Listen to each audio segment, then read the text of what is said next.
In the still hours before dawn, one quiet act set off a reckoning no one saw coming. What if the truth you'd trusted all your life was only a mask? For everyone watching across the US, Canada, the UK, and Australia, this is the moment everything changed. Press play to dive in. During the still hours before the dawn, when the world is fragile and unbreakable at the same time, one voice is all it takes to shake everything we believed we knew. What if a man who had long been dismissed as a showman finds the courage to take on the secret vices of the elite?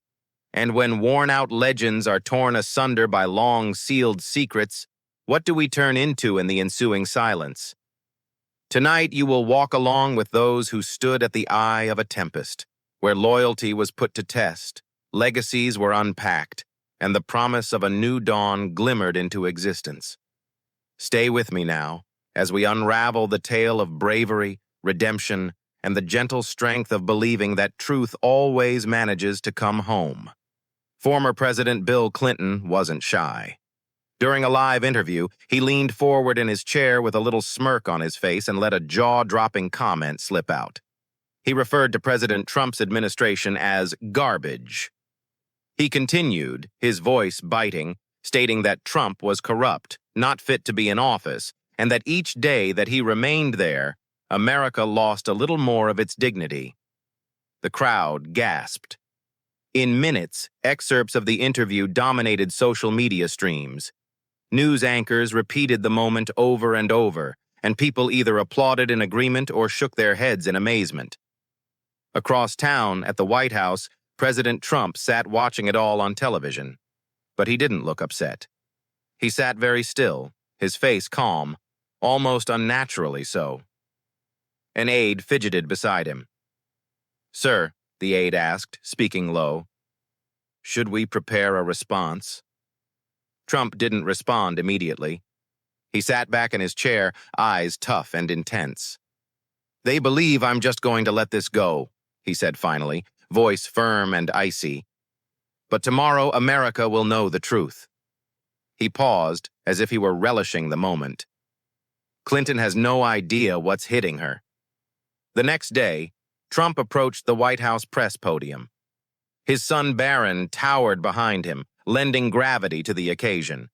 As soon as he emerged into view, the room went absolutely silent.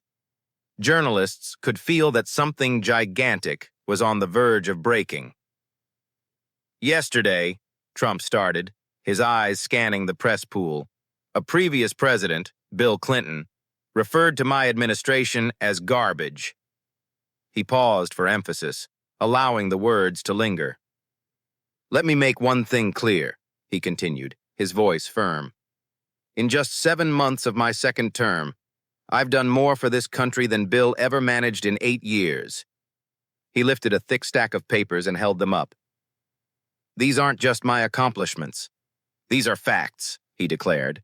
"And soon, we'll be talking about Bill's facts, too, the ones he's kept hidden for decades." "Mr. President, what facts?" one reporter shouted above the din. "Are you accusing Clinton of something?" Trump allowed a fleeting smile to pull at the edge of his mouth. "Tomorrow," he replied levelly. "I'll show you.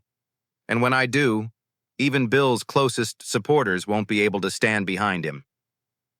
By that night, the whole nation was waiting in suspense. Cable news dominated the airwaves with constant conjecture. Was Trump bluffing, or did he actually possess something incriminating against Clinton? Behind closed doors, Clinton's staff was in emergency mode. "Bill, we need to prepare for anything," Hillary cautioned, her face white as she stood by the window. "He's a wild card." "He's a showman, Hillary," Bill said, attempting to be nonchalant, but his hands shook as he picked up his glass of water. "It's all noise. He doesn't have anything real." Nevertheless, somewhere in the back of his mind, memories resurfaced. Those parties, the flights, the rumors around Jeffrey Epstein. The following morning, Trump's press bureau made a breaking announcement. The president would make a special address to the nation at 10:01 a.m. The message concluded in a plain sentence: "You won't want to miss this." America waited.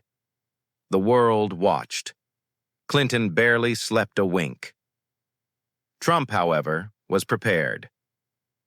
As the clock ticked closer, the air was almost thick. People huddled around televisions in office buildings, living rooms, and bars. Streets were deathly silent. Everybody wished to listen to what Trump had to announce. Bill stood rigidly in an armchair at the Clinton residence, his gaze fixed on the television. His fingers drummed nervously against the wooden rest. "Relax, Bill." Hillary walked up and down. "He's bluffing. He doesn't have anything." But Bill couldn't shake from his mind memories he longed to forget.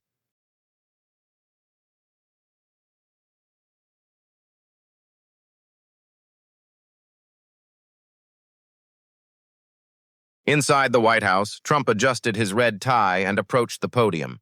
As he started talking, his voice was measured but laced with steel.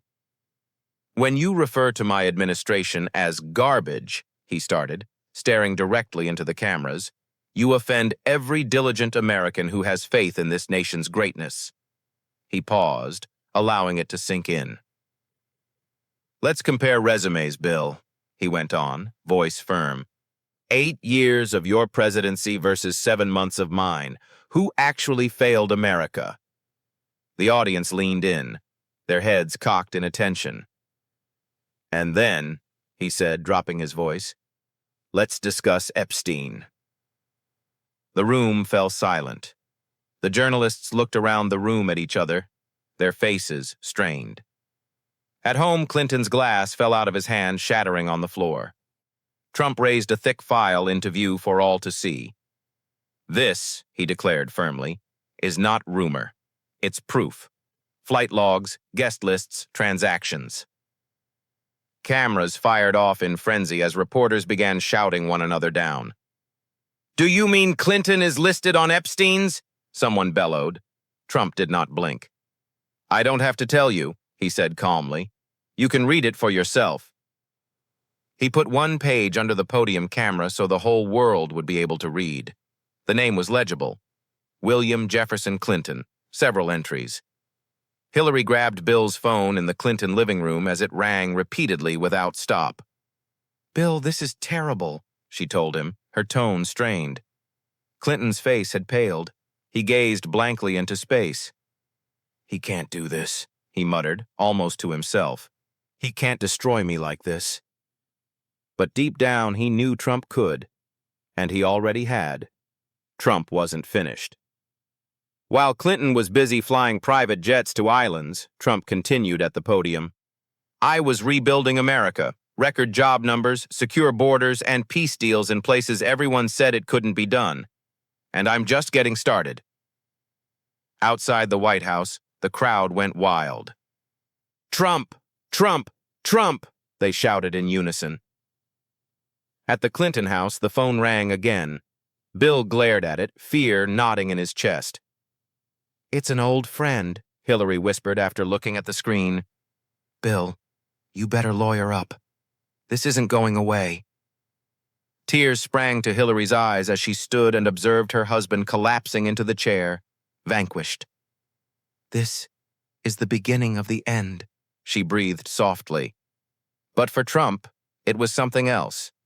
Beginning America's battle to eradicate corruption. That evening, Clinton's estate in Chappaqua seemed colder than it ever had. He sat alone in his study, the television humming as it replayed Trump's address. On the television screen, the face of the 47th president was serene and immovable. "This is just the start," Trump had asserted. "No one, regardless of how powerful, is above the law." Bill's phone continued to ring with calls from old friends and nervous donors. He couldn't bring himself to answer. He just couldn't. Social media was on fire. The nation was divided in half, some celebrating, others enraged. Videos of Trump's address spread everywhere. Mothers wiped tears in their kitchens, moved by his words about rebuilding the nation. Veterans shared videos thanking him for restoring honor to their service. At the White House, Trump stood on the balcony, looking down at the roaring crowd below. He turned to Barron and spoke softly. They mocked us, son. But now the people know the truth. And we're not done yet. In Chappaqua, Hillary burst into the study. Bill, we have to make a statement, she told him harshly. Tell them it's all a fabrication. Deny everything. Question Trump's integrity. Bill buried his face in his hands. Hillary, what if he actually does have more? He said, his voice childlike. What if he publishes the pictures? She stood stock still. Just that one word, pictures, hung over the air. Bill couldn't answer, faltering. The phone buzzed for the second time and they both started. Trump's press pool was simultaneously scripting the next onslaught. Additional documents, witness accounts, and a painstaking timeline of Clinton's visits to Epstein's Island. Mr. President, an aide hesitated to say, are you certain you wish to go so hard? Trump's voice remained firm and unflinching. America should know the truth, Trump declared, his voice unshaking. Clinton is not only disrespecting me, he's been disrespecting this whole nation for decades. Morning broke with a tide of raw emotion all over the country. News anchors fought to remain composed on live television as they recited Trump's most recent accomplishments. Record low unemployment, schools being constructed, peace agreements in areas nobody thought achievable, and reunited families at the border. At a small restaurant in Ohio, an older woman wiped away tears with a napkin. Trump is fighting for us, she whispered. I no longer believed in politics, but he gives me hope. Outside Clinton's house, protesters had set up with placards that read, "We want justice." Down the street, a bucket of chicken sitting outside a storefront marked an empty lot near the street corner. Meanwhile, at the White House, Trump was preparing for his next speech. His aides begged him to rest for a bit, but he shook his head. This isn't about me, he whispered. It's about saving America from men like him. By noon, it seemed like the whole nation was holding its breath. All channels repeated Trump's words repeatedly.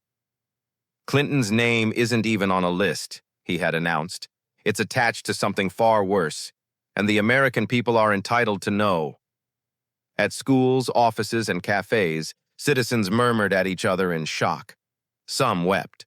Others gripped their fists tightly, indignant and betrayed. In Arkansas, a retired couple who had voted for Democrats their entire lives looked at each other, their faces welling up with tears. Did we trust the wrong man all these years? The woman whispered. Clinton, back and forth across his office floor like a caged animal.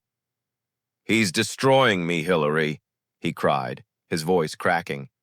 Destroying me before the whole world's eyes. Hillary put a shaking hand on his shoulder. You should have never underestimated Trump, she whispered. At the White House, Trump was busy preparing for the rally that evening.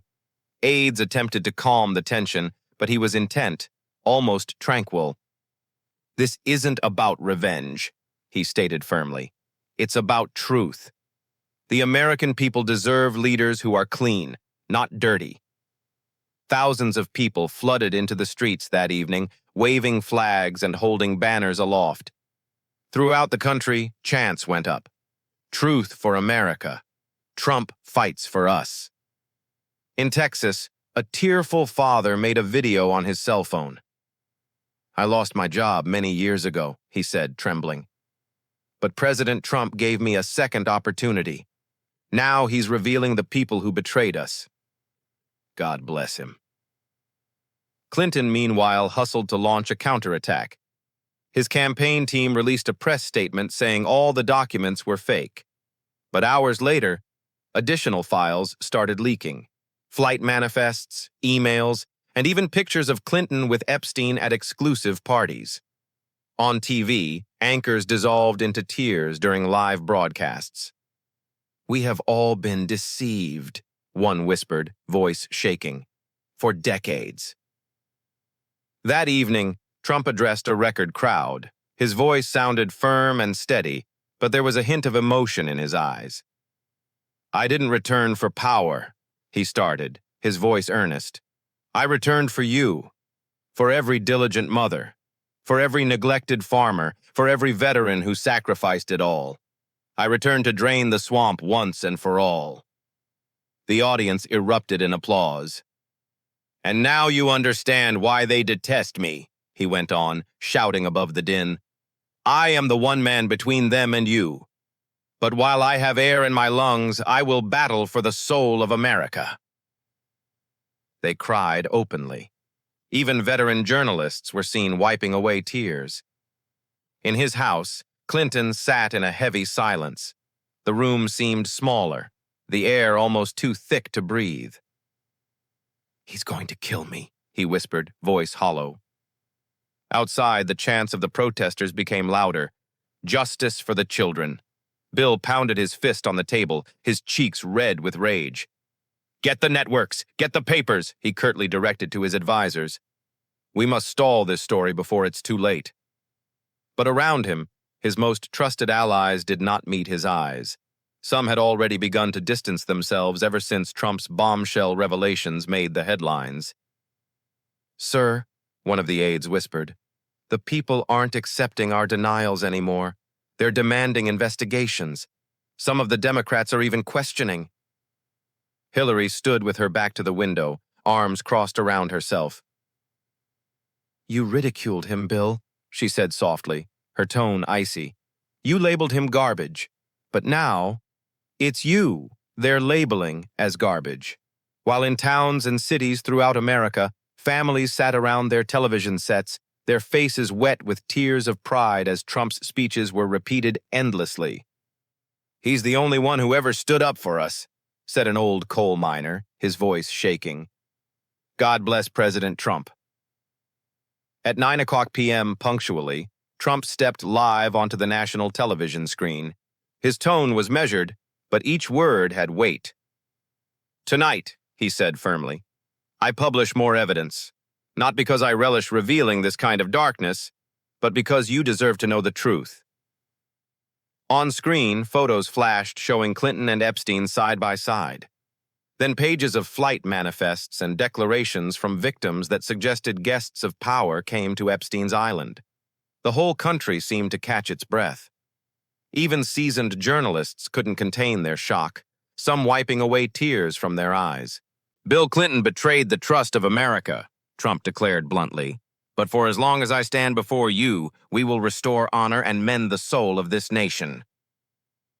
Outside the White House, the throngs went wild. "Trump, Trump, Trump, save America." Throughout the nation, people were on edge. Some cried for every year they'd been lied to. Others prayed silently for Trump's protection, fearful that by revealing the powers, he'd mark himself for assassination. In the Clinton home, Bill slumped forward, eyes empty, looking down at the floor. His phone rang incessantly, calls from lawyers, contributors, and journalists, but he didn't answer. "Bill, it's over," Hillary spat, her tone sour and low.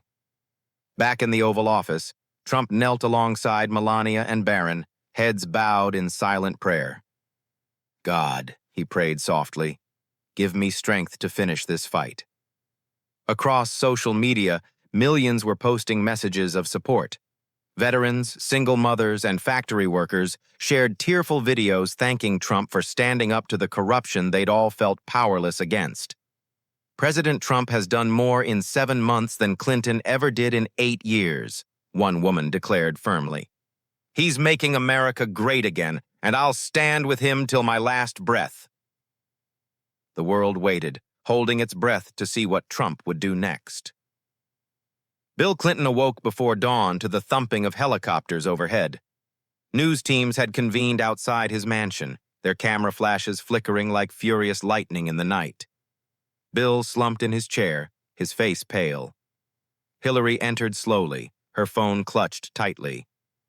"Bill, it's terrible," she whispered. "Even our oldest acquaintances are distancing themselves. Nobody wants to be near you anymore." Bill didn't respond. His eyes remained glued to the TV, where Trump's current rally was coming through live. "7 months into my second term," Trump's voice boomed, We've accomplished what everyone told us was impossible. Jobs are returning, borders are secure, and now the swamp is draining in real time. The audience shouted his name back. In Kansas, a young woman recorded a shaky video on her phone, her tears falling down her face. "President Trump gave us hope again," she wept. "And now he's defending our children against monsters. God bless him." At 8 a.m., Trump's team dropped a second round of evidence: financial documents, travel records, and mysterious emails tying Clinton to Epstein's visits. In an impromptu press conference, Trump addressed reporters with cool confidence. "America believed in this man once," he declared, his voice unwavering. "But trust is not bought, it's earned, and Clinton traded it all for his own vices." White House reporters sat stunned, silenced. Finally, one gathered the courage to pose the question, "Mr. President, are you saying Clinton will be charged?" Trump did not blink. "Justice is coming," he said. "I vowed to combat corruption, and I won't back down." Outside, the chant of the crowd became ear-shattering. "Lock him up! Lock him up!" Bill clutched his phone so tightly his knuckles whitened in his study. On the screen flashed the title of a federal prosecutor. His hands shook uncontrollably. Throughout the nation, feelings overflowed. Families came together to pray. Veterans saluted Trump's bravery on live streams. Children clutched homemade signs that read, "Thank you, President Trump." Trump stood before the cameras at the White House one final time that evening. His voice cracked ever so slightly as he spoke. "I didn't take this job to be loved," he whispered. "I took it because someone had to clean up the mess. And even if it costs me everything, I will protect this country." Tears streamed down the faces of millions watching from their homes. Meanwhile, Bill Clinton's world was falling apart. His legal team was in chaos. Donors pulled their funding. Even longtime political allies began to speak out against him. In a rare moment of vulnerability, Bill turned to Hillary and whispered, Do you think I'm finished?" She didn't say a word. Her icy silence said everything. Shaking with rage, Bill scrolled through headlines on his tablet. Epstein logs leak Clinton under fire. Trump's explosive speech captivates America. Protests demand justice for victims. He slammed the tablet onto the table, beads of sweat on his forehead. "This can't be happening," he growled. "Bill, it's happening," Hillary exploded, pacing. "You called him garbage on national television, and now he's killing you with the truth. What did you hope for?" From coast to coast, in a tiny church in Alabama, mothers and fathers gathered in prayer. Children knelt at the altar holding homemade placards that read, "Thank you, President Trump, for standing up for good." Outside, a farmer cried as he sat down with a news team.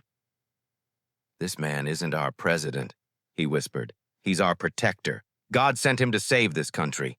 That night, Trump came on the television again, live. But this time, he wasn't standing at a podium. He was sitting in a simple chair, the room hushed, his eyes locked directly into the camera. "Couldn't have returned to fight some new fights," he started, words soft but resolute. "Returned because I couldn't just stand idly by and watch this country disintegrate. I gave my word, to you, to God, to defend America, even if it takes everything away from me." His voice broke when he talked of families shattered through corruption, children injured through influential men, and veterans betrayed by the very authorities they had trusted. Millions tuned in, silently crying tears down their faces. "Together," Trump declared, his hand clamped over his chest, "we will make America great again, not just for ourselves, but for every innocent soul they tried to silence." His words went viral. At Clinton's home, Bill alone sipped a whiskey, his hand clenched around the glass. His phone rang once more. He answered, this time an old friend, a heavy contributor. Bill, I can't be associated with you anymore, the man said softly. You're now toxic. Sorry. Goodbye. The line went dead. Outside on the street, angry protesters filled the sidewalks, their shouts booming loudly. Justice for the victims! No more cover-ups! At the window, Hillary stood transfixed, her eyes on the growing crowds. Her face was ashen. You shouldn't dare have provoked him, she breathed. Bill buried his face in his hands. For the first time in decades, the once imperturbable Clinton felt achingly helpless. Across the country, from New York to Texas, citizens filled the streets, waving candles and American flags. Children stood line after line, holding signs that said, "Thank you, President Trump, for saving America. Truth always prevails." At the White House, Trump faced the crowd, his voice heavy with emotion as he opened his mouth once again to speak. They ridiculed us. They called us names, he said, firm but uncooked. But we never quit. Because this battle was never about me. It was about you, the forgotten Americans, the families who work hard and ask for nothing but justice. People were sobbing all over the country. A veteran uploaded a video online, his shaking hands as he addressed the camera. Trump is the only man willing to bring these monsters to light, he declared, voice trembling. He's not merely a president. He's America's last hope. Elsewhere, within Clinton's mansion, Bill glared numbly at the TV screen. Even his closest aides had ceased taking his calls. Hillary, they've all abandoned me, he croaked softly. For the first time in decades, Bill Clinton was compelled to stand before the cameras, not as a renowned statesman, but as a man caught in the eye of a storm of suspicion. At a hastily convened press conference, he grasped the podium, his hands trembling. This is a smear campaign, he bellowed, his voice cracking. None of it is true. Trump is lying to you, all of you. But outside the building, seething protesters roared back. We don't think so. Justice for the victims. The cameras panned in as a solitary tear rolled down Bill's face. His legacy, his entire life's work, was coming apart right before the world's eyes. Standing behind him, Hillary remained still, her expression pinched, her eyes unyielding and unfathomable. That night, Trump took the stage at the biggest rally to date. The crowd went on for miles, thousands of candles that lit up the night sky. Today isn't about politics, Trump started, his voice raspy with emotion. It's about bringing honor back to a country we care about.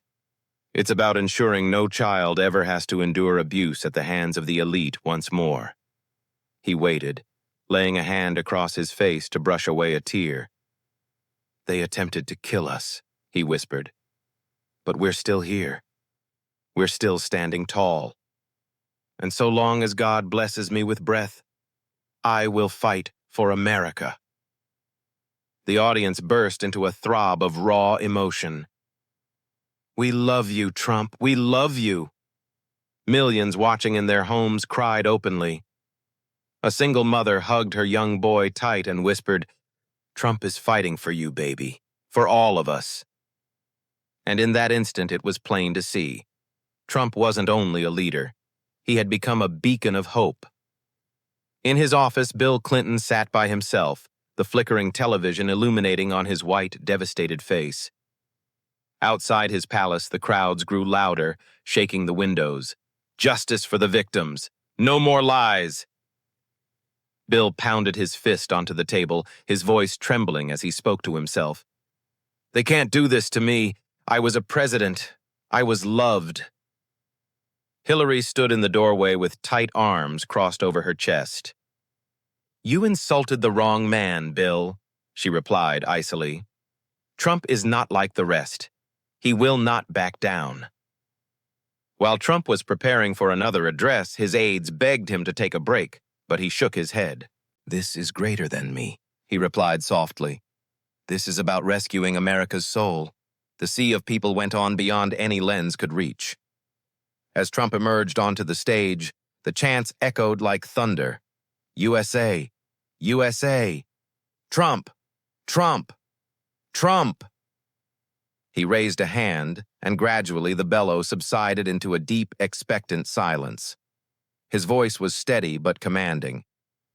"Clinton referred to my administration as garbage," Trump started. "He mocked all of you. But look around. This is America's heart, and it's beating strong once more." His eyes glistened as he spoke about families torn apart by corruption and children hurt by the powerful. "Together, we'll protect the innocent," he said. "Together, we'll make America great, not just in words but in truth." In living rooms across the nation, people broke down crying.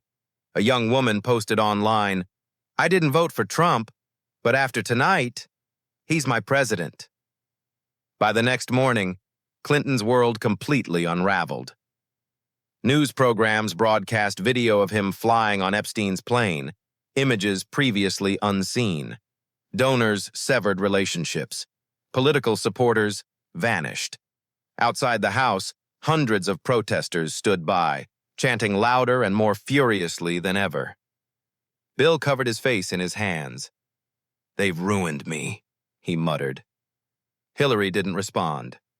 She simply gazed out the window, her pale and cold face unresponsive. Back at the White House, Trump received families of the victims. One mother wept as she clutched him in her arms. "You're the first president who cared enough to fight for us," she wailed. "God bless you, Mr. Trump." Trump's voice cracked as he leaned forward and whispered, "No, it's you who give me the strength to keep going." The world waited with bated breath for his next step. The air was heavy with history as Trump took to the stage for what was already being hailed by many as the speech of a generation. Millions watched from their sitting rooms. On the streets outside the White House, the pavements were packed with supporters, candles lit in their hands. Others quietly cried as they waited to listen to his words. Trump raised his hand, and the crowd hushed. "Bill Clinton ridiculed me," he started, his voice unwavering, full of conviction. "He ridiculed all of us. He referred to our movement as garbage." He paused, allowing the impact to settle. "But it's his record that's tainted," Trump went on, his voice firm. "His name is not listed once, not twice, but 26 times on the Epstein flight logs." The crowd gasped in unison. "But this isn't revenge," he declared steadfastly. "This is about truth, about justice, about keeping our children safe, and finally fixing a system that's been corrupt for decades." On television screens nationwide, newsreaders remained silent. Even Trump's longtime detractors were at a loss for words, their eyes brimming with tears. In a small town in Ohio, an older widow held a framed photo of her recently deceased husband. "Trump made America great," she whispered through her tears. In Texas, a one-legged veteran raised a shaking hand to salute his television screen. "This man fights for us," he said, his voice thick with gratitude. Bill Clinton sat by himself in his mansion, ringed by headlines shouting, "Trump drops last bombshell. Clinton legacy in ruins. America rises behind 47th president." His phone rang again and again, prosecutors calling for interviews. Friends stopped answering. Hillary even got nothing more to say. For the first time, Bill glared silently into space and grumbled under his breath. He won. With the dawn breaking over the horizon, America was more united than it had been in decades. Millions filled city squares, waving flags and chanting in unison, "Thank you, Trump, thank you, Trump." On the White House balcony, Trump stepped out with Barron and Melania by his side. His voice cracked as he began to speak. "I didn't come back for power or fame," he said, his hand resting on his heart. I came back because America deserves a future free from corruption, free from predators, and full of hope. He looked out over the massive crowd, his eyes glistening.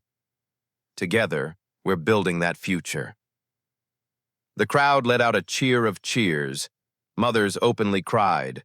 Fathers hugged their children, holding them tight. God bless America, Trump threw up his fist high into the sky. And in homes nationwide, individuals cried, not for sorrow, but for relief that finally someone was standing up for them. If this story moved your heart, don't swipe past without giving it some love. Like it, subscribe to more inspiring stories, and deposit your thoughts in the comments. Ask us, what did Trump's bravery move the most? Let's fill this with love for an American hero.